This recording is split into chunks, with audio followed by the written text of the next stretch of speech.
Felipe, nós aqui da Flamengo TV. Queria saber, depois desses 180 minutos contra o Atlético Mineiro, né, o que fica de aprendizado depois desses dois jogos, placares distintos, o que você tira de aprendizado em relação à parte tática, mental também, visando essa sequência? Sempre, como eu falo sempre, todo jogo deixa um aprendizado, deixa uma guia para onde podemos melhorar, onde podemos evoluir como equipe e também coisas positivas. Não é um adversário fácil, esperávamos esse jogo difícil e um resultado que dói, mas que está em aberta a eliminatória ainda. Boa noite, Felipe. Natália Brasil, da Rádio Roquete. Queria te fazer uma pergunta que ela tem a ver com o jogo, mas tem a ver mais com um jogador especificamente. No jogo passado contra o Atlético Mineiro, no final do jogo ali a gente viu a movimentação de você cumprimentando os jogadores, e a gente percebeu que o Hulk fez uma reclamação ali do comportamento do Alacian. Hoje, quando ele entra em campo, em algumas oportunidades a gente vê ali que os jogadores, né, chegam ali e tem uma discussão e no final acabou tendo realmente um momento ali mais adverso entre ele e o Lianco e o Everson. Então eu queria saber de você, que foi um jogador muito experiente, passou aí por toda essa sua experiência em campo, agora é treinador, um menino jovem desse que foi teu também na base. O que você acha dessa situação? Como que vocês tratam isso internamente? Eu acho que o Wallace é o jogador que é pelo caráter que ele tem, pela personalidade que ele tem. É ele, é o jeito dele, ele não tem que mudar, tem que continuar sendo ele. E sim, vai irritar alguns jogadores, vai irritar outros. O que ele não pode nunca é ser violento, ser agressivo. Ele tem que continuar jogando dessa forma que ele tá, que ele entra, ele incendeia o jogo, já nos deu muitas alegrias. E os adversários que se irritem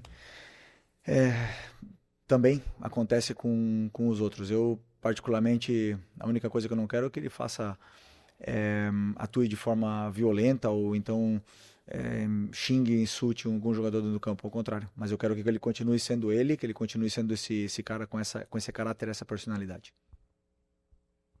Oi, Felipe. Boa noite. Sérgio Lobo aqui. Queria que você falasse sobre os estreantes.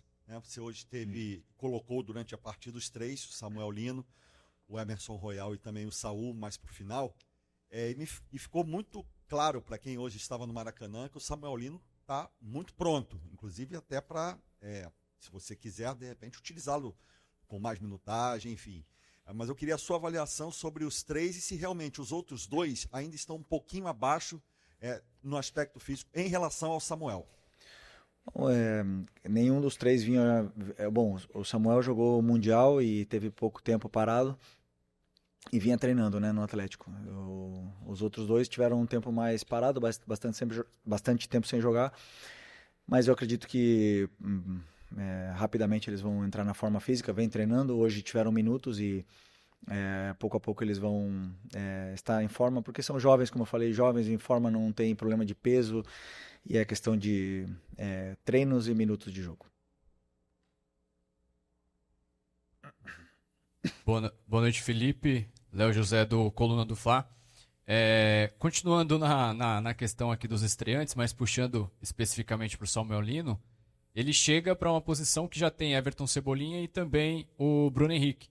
São dois jogadores que já estão há um tempo a mais no Flamengo, tem aquela questão de hierarquia, mas eu queria entender como que a comissão técnica, você especificamente, como que vocês entendem essa colocação do Samuel Lino meio que atropelando a fila do Everton Cebolinha e do Bruno Henrique? Ele chega de fato hoje para ser o titular do Flamengo? E o Michael? O Michael também. Não, então, para mim não existe ninguém com a camisa de titular, não existe ninguém com a vaga no time sem demonstrar no campo e sem trabalho, né? Mas a gente sabe da qualidade do Samuel, da hierarquia que ele tem, do diferencial que ele é quando ele pega a bola, e é justamente o jogador que precisávamos para essa posição, um jogador desequilibrante e determinante na área do adversário. Então, depois eu sempre falo, o campo fala e vai jogar o melhor. Boa noite, Felipe. Bruna Medeiros, do Disfla. Hoje o time apresentou muita dificuldade de criação antes dos estreantes entrarem, né, principalmente do Samuel Lino. Qual a sua avaliação dessa dificuldade? Faltou um meia, talvez ali, mais de criação, mais característico. O que você avalia aí dessa dificuldade hoje? Obrigado. Bom, primeiro que jogos contra o time do Cuca nunca são fáceis, né? São sempre jogos assim, muito pelos encaixes individuais, pelas perseguições e porque muitas das vezes os jogadores não conseguem e acabam forçando o jogo e gerando esses contra-ataques, esse jogo de ida e volta que não nos interessa. E no primeiro tempo foi assim, não conseguimos encontrar tantas vantagens, né, no nosso plano de jogo, na qual eu coloco a minha parte de culpa. Mas mesmo assim, criamos chance de gol no primeiro tempo. Tivemos um lançamento aí do Léo pro Pedro, que ele quase domina. Tivemos chute do Plata, algumas entradas na área com o Luiz Araújo, chute do Everton Araújo também na trave. Tivemos algumas possibilidades de gol.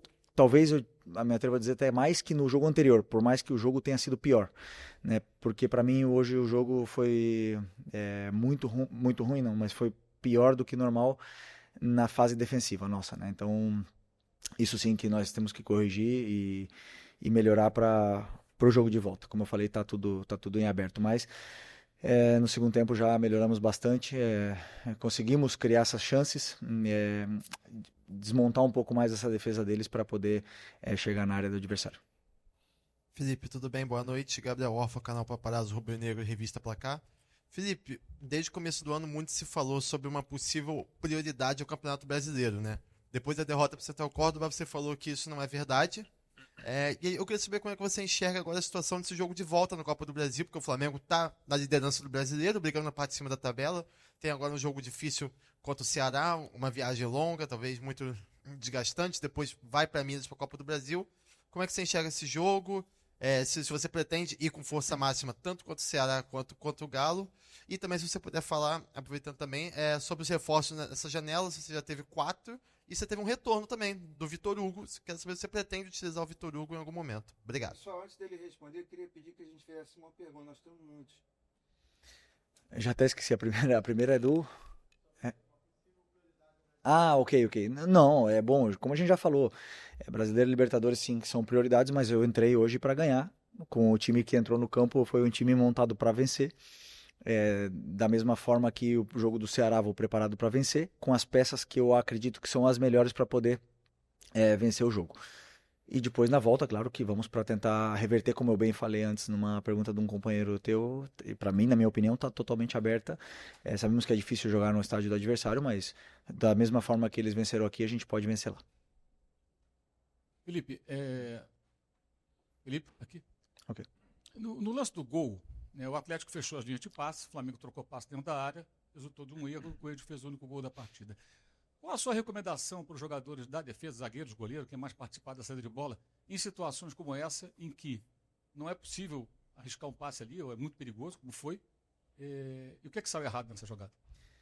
Bom, eu não vi ela toda ainda, mas eu sei como é que o Atlético pressionava e sei como é que eram as soluções, né? Então, essa nossa saída de bola, ela nos deu tanto sucesso até agora, a gente saiu jogando de várias formas diferentes, contra várias pressões diferentes, e hoje aconteceu o primeiro erro, talvez, de saída de bola que tenha acontecido o gol, na qual eu peço para os meus jogadores fazer isso, eu peço para eles saírem jogando e eu sei do risco que existe, e algum dia iria acontecer, foi hoje, infelizmente. Então, a única coisa que eu quero é que eles não parem de tentar de sair jogando, porque eu acredito que no futebol dessa forma, essa é a minha ideia, e eles assumiram e entenderam bem o que eu quero e o que eu espero, né? Nessa saída da pressão, eu acredito que foi um passe onde o Léo não contava com que tinha um jogador esperando, não sei se era o Coelho, né, que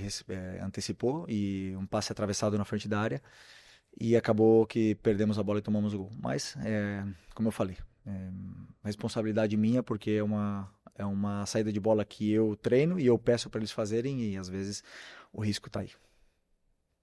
Felipe aqui, Thiago Lima do GE, boa noite.